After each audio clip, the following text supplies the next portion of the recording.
Ma'am you are muted. Okay Komal अब ठीक है. Right now everything is fine. Audio video. Okay students. Yes fine. Very yes ab audio. Okay, okay, Prutha, you are also new student, I guess. Okay.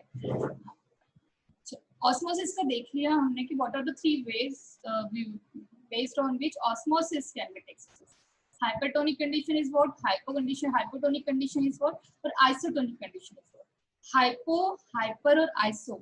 बच्चे हर बार ये confuse रहते हैं कि cell के अंदर के कंसेप्ट को याद रखिए इसके बेसिस पे कि सेल के बाहर. तो याद रखना है कि सेल को हमने किस एनवायरमेंट में रखा है, उस कंडीशन को हम हाइपरटोनिक, हाइपोटोनिक और आइसोटोनिक कह रहे हैं. सेल को हमने किस कंडीशन में रखा है, सेल के अंदर की कंडीशन, उसके बेसिस पे आप को रिलेट कर देना. अदरवाइज उल्टा हो जाएगा, सेल से बाहर हो जाएगा, फिर तो कंफ्यूजन क्रिएट होगा. तो हाइपोटोनिक, हाइपरटोनिक की कंडीशन को कैसे याद रखना है कि you just introduce cell in particular hypotonic condition, hypertonic solution, hypertonic solution means बहुत ज्यादा शुगर और ये है उस इसमें अगर सेल को डाल दिया तो क्या.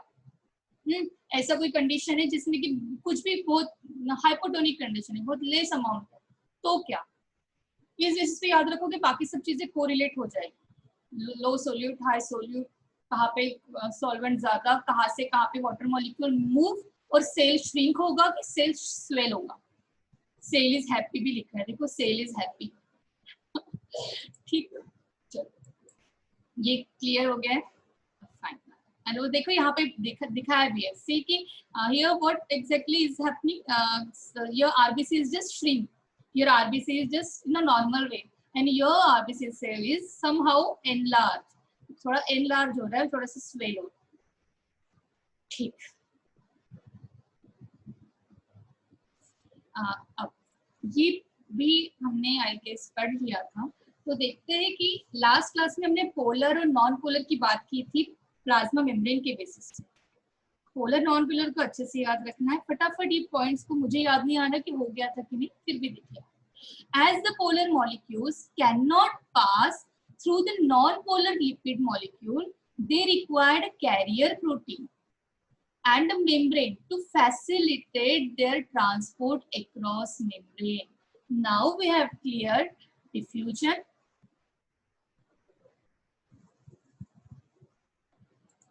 हमने डिफ्यूजन देख लिया, ठीक है.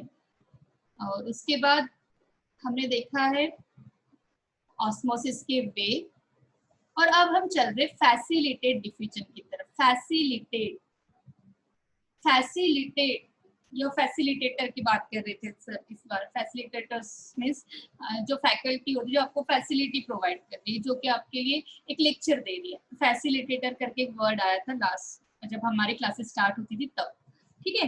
तो फैसिलिटी मींस कुछ, यस डिफ्यूजन तो हो रहा है, higher to lower concentration molecule move हो रहे हैं, पर कुछ ना कुछ उनको साथ में कोई एक मॉलिक्यूल चाहिए, कोई दोस्त चाहिए कि जो उसको हेल्प करे वो चीज करने के लिए. although unless and until they doesn't require another चीज, वो दोस्त ऐसा कोई दोस्त है कि वो मुझको कह रहे हैं कि अरे मैं कर लूंगा यार, तुम तो मेरे दोस्त हो, there is no need of any kind of ATP I require. ठीक है, कोई भी एनर्जी की रिक्वायरमेंट नहीं है, हायर टू लोअर ही हो रहा है, बट उस पर्टिकुलर मॉलिक्यूल के लिए इतना इजी नहीं था वो कि वो higher to lower easily travel हो. तो वहां पे किस टाइप का प्रोसेस हुआ है? फैसिलिटेट डिफ्यूजन हुआ. क्या हुआ है? Facilitate diffusion. देख इसको हम बोर्ड पे रखते हैं, फैसिलिटेट डिफ्यूजन देखना है हमें.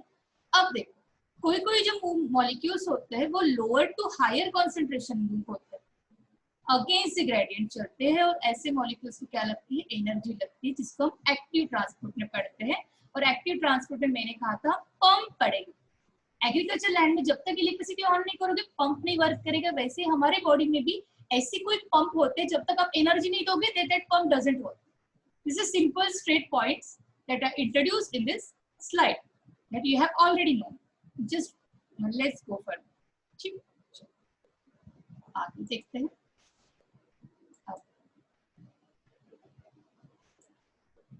अब हम डायग्राम को ड्रॉ करते हैं। एक बार समझने के लिए अच्छा रहेगा कि एग्जैक्टली चल क्या है।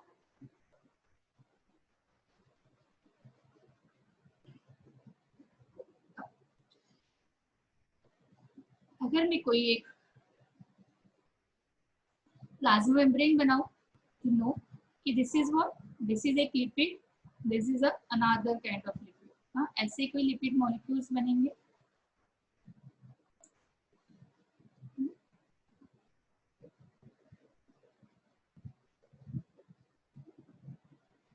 इस टाइप का एक लिपिड स्ट्रक्चर रहेगा, राइट।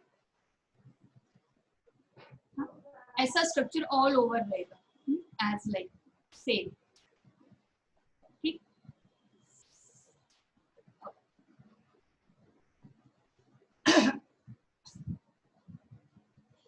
अब मैं बात कर रही हूँ फैसिलिटेड डिफ्यूजन की, मीन्स मैं बात कर रही हूँ आपके मॉलिक्यूल्स को जो कि बाहर बैठे हुए हैं हायर कॉन्सेंट्रेशन में, वो मॉलिक्यूल्स चाहते हैं कि वो अंदर आए, वो मॉलिक्यूल्स चाहते हैं कि वो अंदर आए, बट वो मॉलिक्यूल्स थोड़े इतने लार्ज हैं, लार्ज मॉलिक्यूल है। एक डायग्राम को फिर से लेके आती हूँ आपके सामने, ये वाली डायग्राम मैंने कौन सा पढ़ा था, जो मैंने आपको बुक की एक डायग्राम दी थी, ये वाली लार्ज अनचार्ज पोलर मॉलिक्यूल्स, ठीक है। लार्ज है, अनचार्ज है, अनचार्ज। पोलर मॉलिक्यूल्स कोई चार्ज होते, कोई अनचार्ज होते। अनचार्ज पोलर मॉलिक्यूल्स कोई चार्ज ना होने की वजह से उनकी थोड़ी तो भी पॉसिबिलिटी बनती है कि वो सेल मेम्ब्रेन से लिपिड बायलेयर से ट्रैवल हो जाए, बट स्लोली ट्रैवल। कैसे हो? Slowly travel. अब वाटर मॉलिक्यूल्स की बात करेंगे तो वाटर मॉलिक्यूल भी स्मॉल अनचार्ज है, पोलर मॉलिक्यूल बट अनचार्ज। अब अगर आयंस की बात करते हैं तो आयंस क्या है? Na+, K+, वो चार्ज मॉलिक्यूल है, उनका तो कोई सवाल ही नहीं उठता ऐसे ट्रैवल करने का। बट ये जो मॉलिक्यूल्स है, जो पोलर है बट अनचार्ज पोलर मॉलिक्यूल्स है, इतने ज्यादा, एक किसी कोई छोटा साइज है, कोई बड़ा साइज है, ठीक है। तो ये मॉलिक्यूल्स की पॉसिबिलिटी बनती है कि सेल के अंदर से लिपिड बायलेयर से वो समहाउ ट्रैवल हो। ऑब्वियसली जो स्मॉल है उसकी पॉसिबिलिटी लार्ज से थोड़ी ज्यादा बनेगी और इसकी पॉसिबिलिटी स्मॉल से थोड़ी कम बनेगी, इसलिए हमने डॉट में दिखाया है। इतना आपका लास्ट क्लास में क्लियर।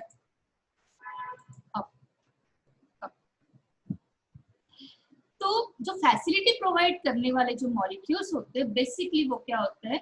प्रोटीन होते हैं। और वो प्रोटीन दो टाइप के हो सकते हैं, that may be a channel, that may be a carrier protein, that may be a channel, that may be a carrier protein, ठीक है।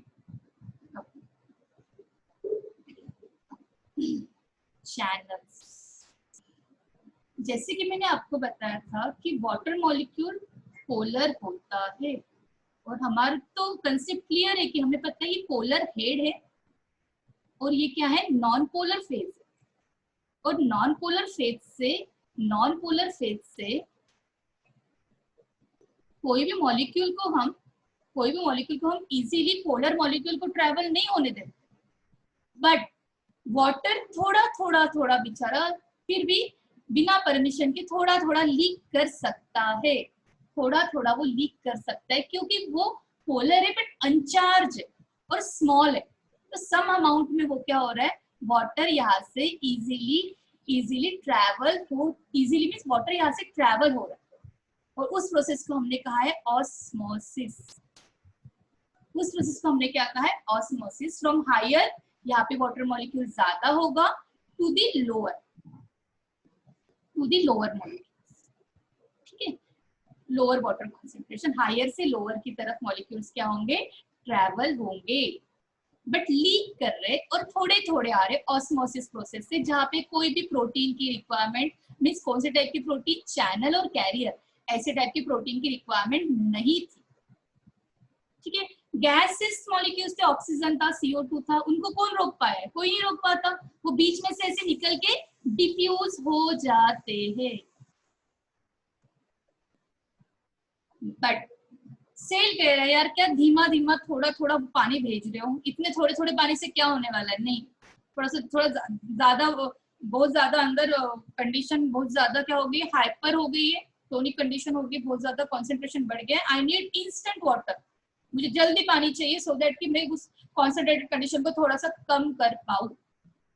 तो अब ऑस्मोसिस कहेगा नहीं यार मेरा पोटेंशियल तो इतना ही है कि मैं थोड़ा धीरे धीरे ही वाटर को ट्रैवल कर सक रहा हूँ, मैं अपनी स्पीड को तो नहीं बढ़ा सकता। अब वाटर मॉलिक्यूल्स कहेंगे मुझे तो अंदर आना है, I need some amount of facility, मुझे कोई ऐसा कुछ मॉलिक्यूल तो दे दो यार, हाँ फैसिलिटी, हाँ ऐसी कोई फैसिलिटी प्रोवाइड कर दो कि सो दैट कि मैं इजीली अंदर डिफ्यूज हो जाऊं, इजीली अंदर एंटर हो जाऊं। तो वो कहते कि ठीक है तुम्हें फैसिलिटी चाहिए क्या, I will provide you one channel, I will provide you one channel. Channel means ऐसे कुछ प्रोटीन मॉलिक्यूल्स होते हैं इस टाइप से, यानी कोई टनल कैसे होता है, टनल लास्ट क्लास में हमने पढ़ा था टनल, इस टाइप से कुछ चैनल मॉलिक्यूल्स, प्रोटीन मॉलिक्यूल ऐसे एम्बेडेड होते हैं, ऐसे चैनल होते हैं, और इसके थ्रू यहाँ से वो मॉलिक्यूल समझ लो अंदर से अगर बताओ तो ऐसे मॉलिक्यूल को क्या हो रहे हैं, ट्रैवल हो रहे हैं। Means here it required one facility, कौन सी, ऐसे कोई मॉलिक्यूल्स, ऐसे कोई प्रोटीन की फैसिलिटी उसको दी है कि हाँ ये प्रोटीन मॉलिक्यूल हाइड्रोफिलिक है, प्रॉपरली एम्बेडेड है, प्रॉपरली एम्बेडेड है, दोनों तरफ से कंप्लीटली एम्बेडेड है, सो दैट कि कोई चांस ही नहीं है इसके अंदर से अगर तुम चले जाओगे ऐसे फटाफट तो अंदर के एनवायरमेंट तो तुम्हारे बेसिस पे ही है, तुम पोलर हो क्या वाटर मॉलिक्यूल, हाँ और ये जो प्रोटीन का जो इनर स्ट्रक्चर है ये भी तो पोलर है, तो तुम्हें कोई ये रिस्ट्रिक्ट नहीं करेगा, तुम्हें कुछ ये रिस्ट्रिक्ट करेगा नहीं, तुम इजीली इसके थ्रू ट्रैवल हो जाओगे, अंदर चले जाओगे, इन अपने इनिमीज को, इस अपने जो तुम्हारे दुश्मन है उनको बाईपास कर जाओगे और फास्टली तुम वाटर, फास्टली सेल को वाटर की रिक्वायरमेंट है क्या, तो चलो तुम एंटर हो जाओगे अंदर। फैसिलिटी रिक्वायर्ड थी, और फैसिलिटी क्या थी, प्रोटीन थे, और वो प्रोटीन कैसे थे, टनल शेप थे, तो उनको हम कहते हैं चैनल्स, छोटे छोटे ऐसे चैनल्स होते हैं सेल में कि जो facilitated diffusion kind of condition कराते हैं, जिसमें कि अगर ऑस्मोसिस से वाटर अच्छे से ट्रैवल नहीं हो रहा है तो इस फैसिलिटेड डिफ्यूजन से वाटर क्या होगा, इजीली ट्रैवल होगा, अभी भी हायर टू लोअर कॉन्सेंट्रेशन ही वाटर मॉलिक्यूल जा रहा है और अभी भी कोई एनर्जी की रिक्वायरमेंट नहीं है, बट यहाँ पे किसी दोस्त की हेल्प ली है, दैट दोस्त is a protein which is a hydrophilic, which is a polar one, that we call it as tunnel kind of protein structure that we call channel. अगर पानी की बात करें तो पानी के लिए यहाँ पे क्या है, एक्वापोरिन, याद रखना है एक्वापोरिन काइंड के चैनल्स होते हैं जिसको हम कहते हैं एक्वापोरिन, पानी को ट्रैवल कराने वाले पोर फॉर्मिंग चैनल्स, ठीक है। फैसिलिटेड डिफ्यूजन का चैनल बेसिस पे कंसेप्ट क्लियर हुआ, चैनल बेसिस पे कंसेप्ट क्लियर हुआ। अब कैरियर पे चलते हैं, अब चलते हैं कैरियर पे, यस बोल दो फटाफट, गैस एक्टिव ट्रांसपोर्ट भी कंप्लीट कराना। Any everyone is waiting, what happened?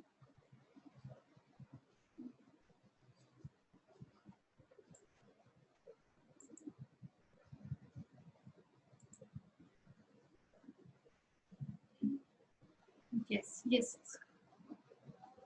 okay, Krishnansh question mark, Krishnansh have a big question mark, हाँ Krishnansh, yes बेटा, इसके लिए पोलर नॉन पोलर का कंसेप्ट क्लियर चाहिए। प्रोटीन मॉलिक्यूल्स जो होते हैं वो पोलर होते हैं, हाइड्रोफिलिक होते हैं, कीप इन माइंड, ठीक है, बट वो कंप्लीटली एम्बेडेड होते हैं, फिक्स है, उनको कोई हिलाने वाला नहीं है, ठीक है।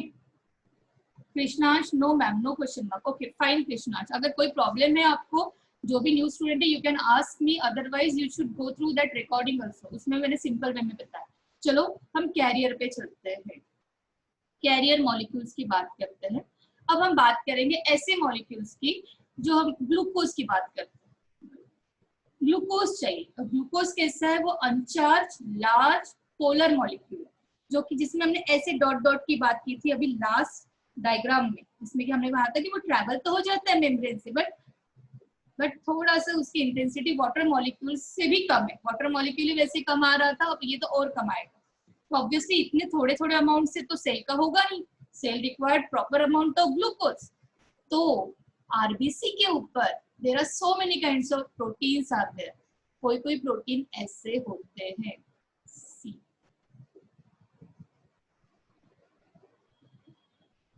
इस टाइप के होते, जैसे ही ग्लूकोज मॉलिक्यूल आया, अब हम किसकी बात करें, हम कैरियर प्रोटीन की बात करें। These are the carrier protein, these are not like a tunnel shape, ठीक है। अब जैसे ये प्रोटीन आया, जैसे ही ये glucose molecule, I am talking about glucose now, water की बात नहीं कर रही हूँ। जैसे ये ग्लूकोज मॉलिक्यूल आया, वो यहाँ पे क्या हो गया, फिक्स हो गया। और जो कैरियर प्रोटीन था उसके कंफर्मेशन को चेंज कर दिया, मींस उसके खुद के कैरियर प्रोटीन के स्ट्रक्चर को कुछ ऐसे तोड़ मरोड़ दिया, कुछ थोड़ा सा चेंज कर दिया। अब चेंज करने के बाद वो कैरियर प्रोटीन कैसे दिख रहा है, देखो उसी में ही मैं चेंज कर रही हूँ, ठीक है। अब वो मॉलिक्यूल कैसे दिख रहा है, धीरे धीरे वो मॉलिक्यूल कैसे दिख रहा है, यहाँ पे बनाते हैं, ठीक है। यहाँ पे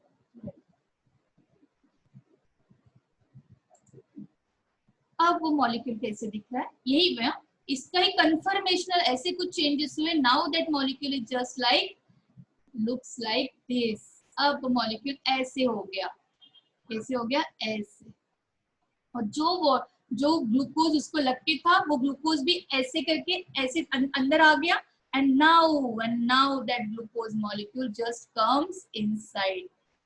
समझ रहे हो मुझे बात, पहले आया ऐसे था, मुंह खुला, अब धीरे धीरे जैसे ही उसने अपने इंसुलिन को लिया, ऐसे करके अपना शेप ऐसे कर दिया, ऐसे था ऐसे कर दिया।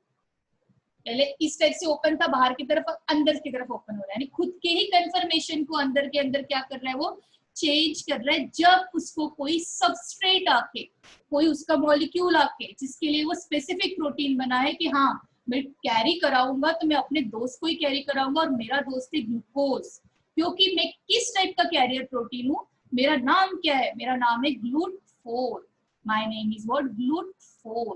GLUT4 का मतलब है ग्लूकोज, टी का मतलब ट्रांसपोर्टर। जो ग्लूकोज को ट्रांसपोर्ट करने वाले प्रोटीन है उनमें से GLUT4। अब आपको 4 ही क्या है, तो हम आरबीसी की बात कर रहे हैं, तो आरबीसी के ऊपर GLUT4 प्रोटीन होता है।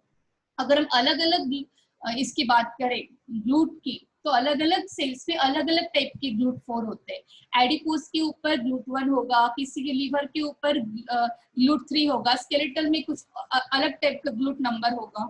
तो अलग अलग टाइप के ट्रांसपोर्टर्स होते हैं, ग्लूकोज को ही कैरी करते हैं, बट खुद का कोई कंफर्मेशन उनका थोड़ा थोड़ा अलग रहता होगा according to the several cells. अब हम आरबीसी की बात कर रहे हैं, आरबीसी सेल की बात कर रहे हैं, तो उसके ऊपर भी तो कैरियर प्रोटीन है। दैट कैरियर प्रोटीन कैरी या travel glucose molecule, but the name of that carrier protein is GLUT4. What? GLUT4. अब चैनल और कैरियर प्रोटीन में डिफरेंस ये है कि चैनल का कोई भी कंफर्मेशन नेवर चेंज, जैसा है वैसा ही रहेगा, और कैरियर प्रोटीन का conformation according to the as substrate get bites, that carrier protein makes changes in their conformation, and just because of that conformational changes, glucose can transport inside from outside, outside से inside travel हो रहा है। Carrier protein में conformational change होते हैं, channel protein में never any conformational changes takes place. both follow facilitated diffusion, but difference is what, किसी में फैसिलिटी वाटर के बेसिस पे है, किसी में फैसिलिटी ग्लूकोज को ट्रांसपोर्ट करने के बेसिस पे। तो कोई कैरियर प्रोटीन फैसिलिटी प्रोवाइड करते हैं, कभी कभी चैनल प्रोटीन फैसिलिटी प्रोवाइड करते हैं, ठीक है यहाँ तक। अब मैं एक्टिव पे चलने की कोशिश कर रही हूँ। Tell me this much is clear. बहुत अलग अलग टाइप के भी आरबीसी के ऊपर है, बट जो मेन है मैं उसको पढ़ा रही हूँ, जो कि एग्जाम पॉइंट ऑफ व्यू। ये GLUT4 का question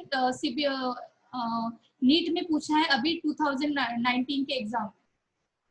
GLUT4, which kind of transporter is present on a RBC for transportation of glucose? GLUT4 option में था। ठीक है, तो याद रखना है ऐसे टॉपिक। बच्चों यस बोल दो तो मैं आगे आपको एक्टिव ट्रांसपोर्ट का फिनोमिना समझाती हूँ। चलो yes yes yes, okay fine. अब एक्टिव ट्रांसपोर्ट क्या है, इसको थोड़ा रब कर देती हूँ। एक्टिव ट्रांसपोर्ट ऐसे ही है, सेल के ऊपर के एक ही टाइप के रहेंगे कि कैरियर और ये नहीं, कभी कभी पंप भी होते हैं। देखो पंप कैसे, पंप है, पंप भी एक टाइप के प्रोटीन ही है, pump is just also a type of protein.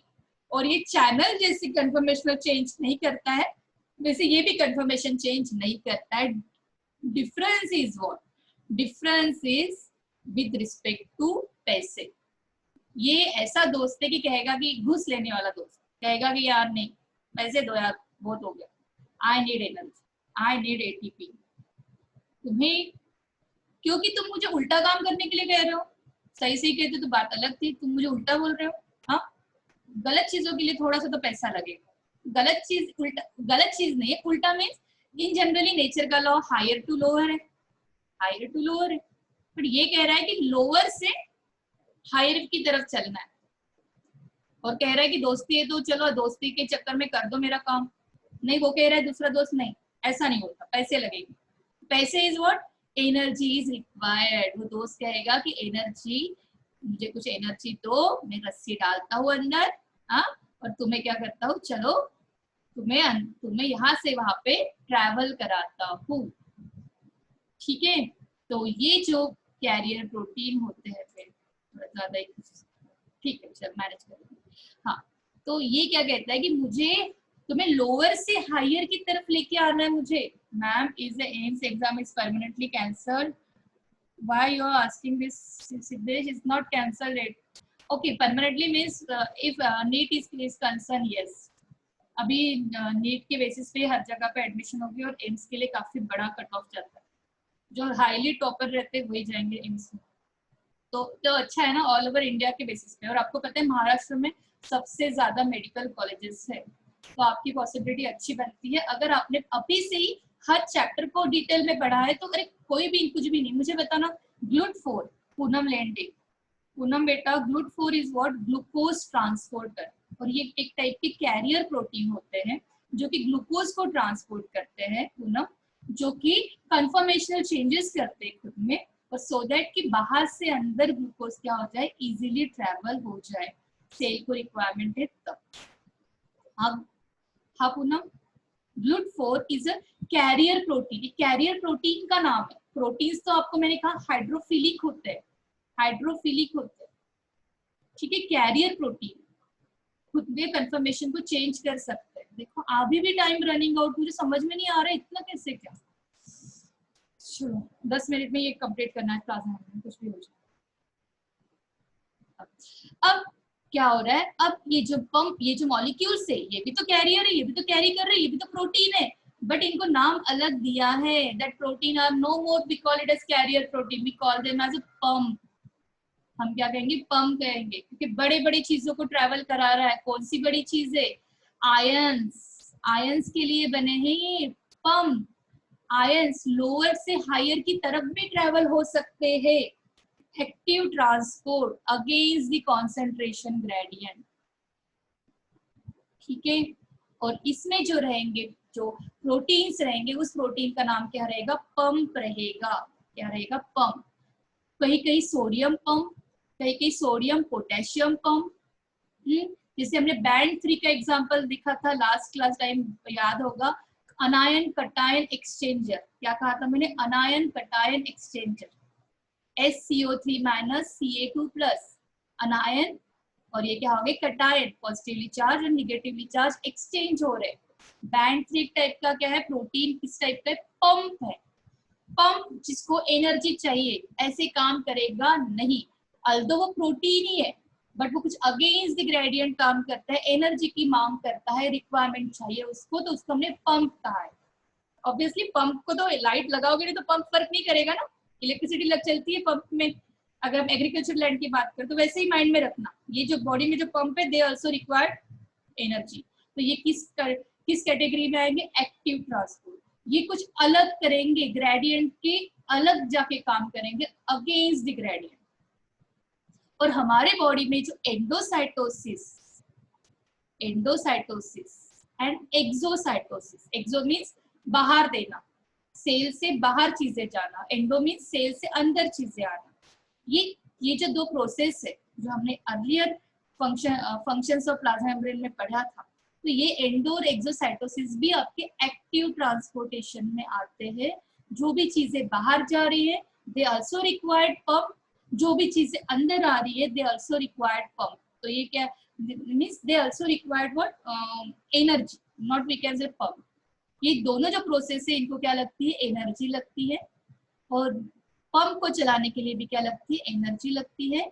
Against the concentration gradient जाके भी काम कर सकते हैं, यानी उनमें कोई ग्रेडियंट डिफरेंस रहे, तुम बड़े हो तो मैं छोटा हूं तो तभी ऐसे काम चलेगा, ऐसा नहीं। छोटे से बड़े की तरफ भी मॉलिक्यूल्स मूव हो सकते हैं। तो ये था आपका कंसेप्ट एक्टिव पैसिव। पैसिव में फैसिलिटेड डिफ्यूजन क्या है? ये वाला सब कवर है। देखो डिफ्यूजन, ऑस्मोसिस, फैसिलिटेड डिफ्यूजन में कैरियर की बात की और चैनल की बात की, ठीक है। इसमें मेम्ब्रेन पंप, जो मैंने पोटेशियम सोडियम पोटेशियम पंप की बात की, एंडोसाइटोसिस एक्सोसाइटोसिस, जो फंक्शंस हमने अर्लियर क्लास में किए, वो भी एनर्जी डिपेंडेंट प्रोसेस है।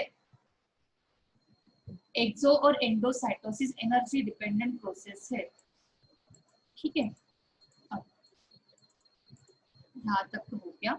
एक बार ये तो प्लाज्मा मेम्ब्रेन आज खत्म, ठीक है, 6 मिनट में। अब प्राइमरी एक्टिव ट्रांसपोर्ट, जैसे ही मैंने बताया, जहां पे भी एनर्जी डायरेक्टली यूज होती है, एनर्जी यूज होती है मीन्स एटीपी की रिक्वायरमेंट होती है। हाँ मुझे एटीपी चाहिए, हाँ मुझे एटीपी चाहिए। सोडियम पोटेशियम पंप, देखो एटीपी आया, ATP is what?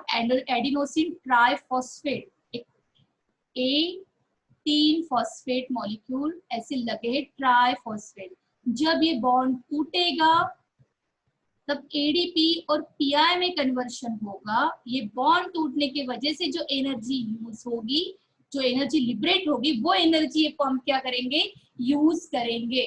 Means ATP को क्या कर रहे? तोड़ रहे। मीन्स एटीपी क्या हो रहा है? हाइड्रोलाइज्ड हो रहा है,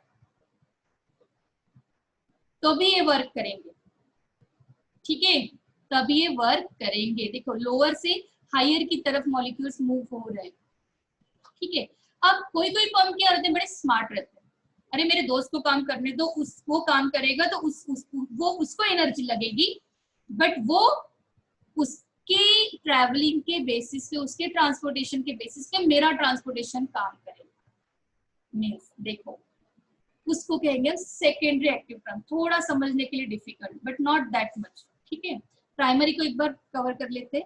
एटीपी ड्रिवन, एटीपी से चलने वाली सोडियम पोटेशियम पंप, जो क्या करते? Store the energy by creating the steep concentration gradient for sodium entry into cell. अब एनर्जी को हाइड्रोलाइज करना है, जो मैं कह रही हूँ उस बेसिस होना है, एनर्जी को हाइड्रोलाइज करना है, वो एनर्जी को यूज करना है लोअर से भी हायर की तरफ मॉलिक्यूल्स को ट्रैवल कराना हो तो भी। ये प्रोसेस हो गई एक्टिव ट्रांसपोर्ट। एक्टिव ट्रांसपोर्ट भी दो टाइप के, एक है प्राइमरी एक्टिव ट्रांसपोर्ट, एक है सेकेंडरी एक्टिव ट्रांसपोर्ट। प्राइमरी में डायरेक्ट एनर्जी का एटीपी का हाइड्रोलिसिस हो रहा है, मींस डायरेक्टली एनर्जी यूटिलाइजेशन हो रहा है। सेकेंडरी ट्रांसपोर्ट में क्या हो रहा है? ये ट्रांसपोर्टेशन, जब तक प्राइमरी ट्रांसपोर्टेशन नहीं होगा, सोडियम पोटेशियम पंप वर्क नहीं करेंगे, तब तक ये वाला सोडियम ग्लूकोज सिम्पोर्टर वर्क नहीं करेगा। तो क्या इसको भी एनर्जी चाहिए? डायरेक्टली इसको एनर्जी नहीं चाहिए, इसको एनर्जी चाहिए, और इसके एनर्जी से ये अपना काम कर लेगा। इसीलिए सेकेंडरी एक्टिव ट्रांसपोर्ट है। प्राइमरी एक्टिव ट्रांसपोर्ट जिसमें डायरेक्टली एनर्जी का यूटिलाइजेशन, सेकेंडरी एक्टिव ट्रांसपोर्ट जो कि प्राइमरी एक्टिव ट्रांसपोर्ट पे डिपेंड कर रहा है, ठीक है। जब तक प्राइमरी नहीं होगा सेकेंडरी नहीं हो सकता, ठीक है। देखो एज द सोडियम डिफ्यूज, जितने ज्यादा सोडियम मॉलिक्यूल्स यहाँ पे ज्यादा आए, ग्रेडियंट डेवलप हुआ और ये मॉलिक्यूल्स हायर की तरफ से लोअर की तरफ ट्रैवल हो रहे हैं। अब आपको मैम हायर से लोअर की तरफ हो रहा है और एक्टिव कैसे? क्या तो देखो ये सिम्पोर्टर था, सिम्पोर्टर मीन्स एक साथ दो मॉलिक्यूल को भेजने वाला, एक तो हायर थे, एक तो हायर थे नो डाउट, पर दूसरे मॉलिक्यूल तो लोअर थे। पर एक बार ये अगर चैनल ओपन हो गया, एक बार ये पंप ओपन हो गया, सिम्पोर्टर ओपन हो गया, तो इसने क्या किया, ग्लूकोज को लोअर कॉन्सेंट्रेशन से भी हायर की तरफ, देखो यहाँ पे ज्यादा है, हायर कॉन्सेंट्रेशन की तरफ ट्रैवल कराया। मीन साइमल्टेनियसली एक्टिव ट्रांसपोर्टेशन में आपको सेकेंडरी के फेज में आपको हायर टू लोअर कॉन्सेंट्रेशन भी दिख रहा है, देखो, और लोअर टू हायर कॉन्सेंट्रेशन भी दिख रहा है, दोनों एक साथ एंटर हो रहे, ठीक है। हाँ, बट ये कब पॉसिबल हुआ, जब तक ये ग्रेडियंट यहाँ पे डेवलप नहीं हुआ, जब तक सोडियम मॉलिक्यूल बहुत ज्यादा नहीं बढ़े, तब तक के सोडियम सिम्पोर्टर, सोडियम ग्लूकोज सिम्पोर्टर एक्टिव नहीं हुआ, जिसको सोडियम ग्लूकोज सिम्पोर्टर को सोडियम के मॉलिक्यूल एटलीस्ट ज्यादा होना चाहिए।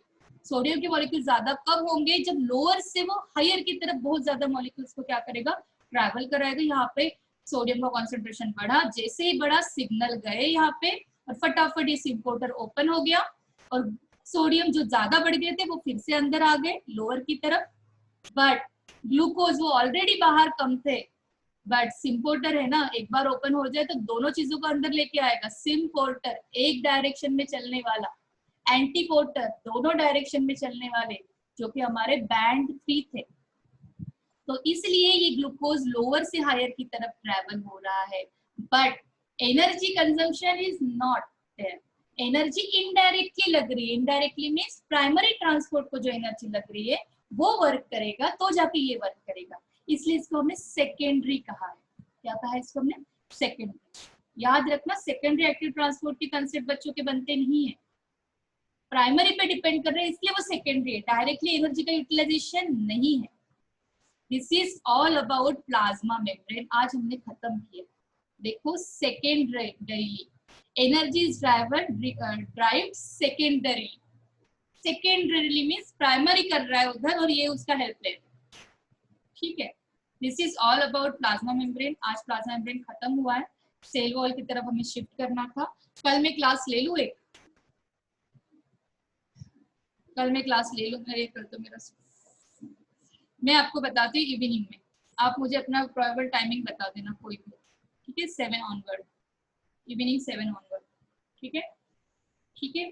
कल एक ले लेंगे सेल वॉल और क्वेश्चंस कर लेंगे प्लाज्मा मेम्ब्रेन पे बहुत सारे, ठीक है। प्रिपेयर करके आना प्लाज्मा मेम्ब्रेन जितना भी है सभी क्वेश्चन, ठीक। चलो, till that just keep on learning and just watch recording, ठीक है। ये भी रिकॉर्डिंग 10-15 मिनट में मिल जाएगी आपको, YouTube channel Komal Dhok super learn, okay fine. चलो bye, okay so Sejal, bye bye.